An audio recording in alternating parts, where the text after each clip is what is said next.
Dylan West spent 6 years working at the same place, 8 hours a day, 5 days a week. And by the end of the month, he had almost nothing left.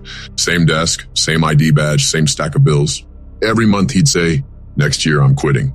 But the year would pass, and he'd still be trading his time for pennies. He hated Mondays, hated checking his bank statement, and hated looking in the mirror, because deep down he knew he deserved more. Until one day, he disappeared, cut off the noise, broke the cycle, declared war on his own mediocrity. When he came back, nobody recognized him. Dylan wasn't talking about salary anymore. He talked about equity, ROI, leverage. He didn't ask for a raise. He created opportunities. And the craziest part, he didn't even want to get rich anymore. He wanted freedom. Now, Dylan lives wherever he wants, works from his laptop, has clients in 3 different countries, reads a book a week, wakes up early, works out, and still has lunch with his parents on Wednesdays, from $2K a month to over 6 figures a year.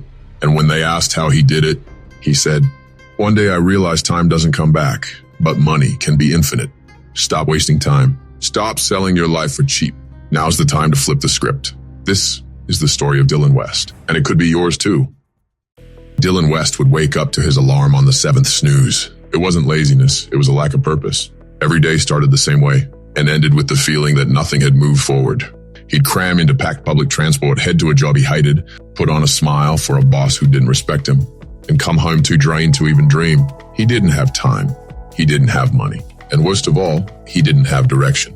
He lived counting down to payday, and when the money hit, it disappeared. Rent, phone payments, credit card interest. He couldn't even afford the luxury of thinking about the future. He was scared to check his bank account. Scared someone might ask, "So what's your plan?" Because the truth was he didn't have a plan at all. He saw people around him growing, launching businesses, investing, networking. And there he was, same place, same bills, same life, pretending to be busy just to avoid admitting he was lost. He'd watch opportunities go by and say, "That's not for me." But the truth? It was fear. Fear of starting and failing. Fear of things going wrong. Fear that even if he tried, nothing would change. Time passed. And with it, his energy, his drive, his faith. Dylan never said this to anyone, but at night before falling asleep, he'd think, "Is this it? Is this what my life's gonna be?" The wake-up call didn't happen on a special day. It wasn't an accident or some miracle. It was just another gray Monday. Same as all the rest. Dylan showed up late to work after getting squished on a packed bus, his backpack soaked from the rain, clutching a cold cup of coffee. When he walked in, he saw a note taped to the wall. "The company is going through a restructuring." Those words, tossed out so coldly, hit him like ice. The guy at the desk next to him, gone, carrying a box. No goodbyes, no thanks. The new manager came in saying, "We'll need more output with less cost, more pressure, less recognition, and the same paycheck."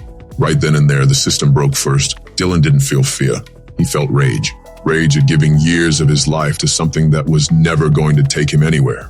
Rage at tightening his belt while the company owner upgraded his car. Rage at believing that if he just stayed loyal, someone would notice. But nobody notices the quiet ones. Nobody values the ones who settle. And time? Time doesn't forgive those who wait too long. That night when he got home, he didn't answer anyone. He shut the door, sat on the bed, and just stared at the ceiling for 3 hours, thinking about everything he'd put off, everything he never tried, all the courses he saved and never did, all the videos he watched and brushed off, all the dreams left in drafts. And for the first time, he felt ashamed, not of the system, but of himself, because he realized the system wasn't betraying him. He'd been betraying himself every single day by choosing to live on autopilot. And right there, in silence, he decided to stop just surviving. The next day, Dylan woke up earlier. Not because he was motivated, but because he had no choice. He downloaded books, started studying marketing, business, investing, deleted social media, cut off empty conversations, and started writing in a notebook plans, goals, direction. Cut out the parties, cut out distractions, cut out the "I'll get to it later." He understood that to build a new life, he'd have to destroy the old one. And that's exactly what he did. He quit his job, heart pounding, a nervous smile on his face, because for the first time in years, he felt like he was in control. In the beginning, it was quiet, lonely, weird. Dylan had left everything behind, but still didn't have anything. No salary, no built-in routine, no more applause. And deep down, he still didn't know if any of it was going to work out. The only thing he had, was commitment.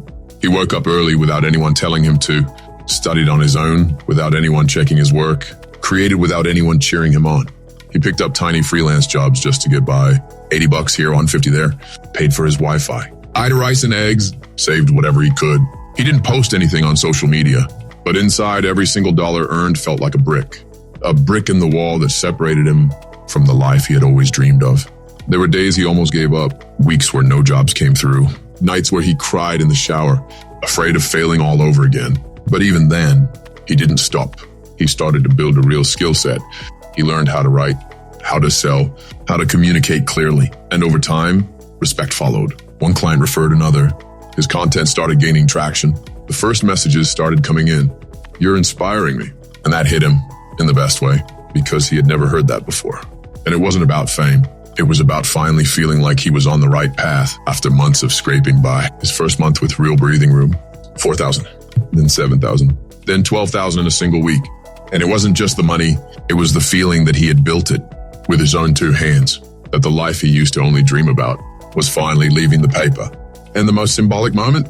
He took the first trip of his life paid entirely by himself, went alone, sat at a cafe far from home, and thought, "It all started when I said enough." He wasn't afraid anymore. He had vision. He had direction. He had hunger. And more than anything, he had proof that he could do it. These days, Dylan West isn't chasing anyone. He builds. He solves. He creates. He works from wherever he wants. Sometimes from a simple cafe downtown. Other times from his bedroom, headphones in, laptop open. He doesn't need meetings. He builds projects. Projects that solve real problems. Projects that deliver real results. Projects that bring freedom. Companies hire him to think, to strategize, to deliver what no one else can. He makes good money, but spends very little, because he realized the greatest wealth isn't the car, the clothes, or the clout. It's time. These days he has lunch with his parents on Wednesdays, takes slow morning walks, shuts everything down at the end of the day guilt-free. He doesn't have anything to prove anymore, because what he's built speaks for itself. He doesn't post much on social media, but you feel the difference in how he lives. He looks people in the eye. He's not always rushing. He's not always owing. And when people ask, "What was the secret?" he answers, "I stopped waiting for the perfect chance and started building the one I wanted." Dylan didn't become famous. He became free. And now he wouldn't trade that for anything. The truth is, you don't have to be Dylan West, but you do need to stop hiding behind the excuse of it's not the right time, because time isn't going to wait for you. The bills will keep coming. The days will keep flying by. And if you don't take action, a year from now, you'll still be in the exact same place, complaining about your boss, dreaming about freedom, feeling trapped inside your own routine. And you'll look back thinking, if only I'd started back then, but by then it'll have passed. Again, life doesn't change with luck. It changes with decisions. Dylan didn't get lucky. He got brave. Brave enough to break the cycle, to start from zero, to do what needed to be done even while scared. And now only one question matters. When are you going to say enough? Because you can keep waiting for the perfect timing, or you can realize that the right time is now. Dylan West isn't a hero. He just did what most people postpone their whole lives. He broke the system before the system could break him. And you? Are you still waiting? Still selling your time for pennies? Still calling stagnation your comfort zone? Or are you finally ready to step out of line and build your own door? The world isn't going to stop and make space for you, but it does respect those who rise up and carve their own path. So ask yourself, are you going to keep living by the script, or will you become the writer of your own story? If this story hit home for you, don't keep it to yourself. Drop a comment below. Enough.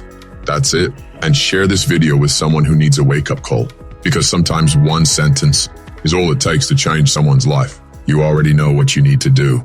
Now it's just a matter of doing it.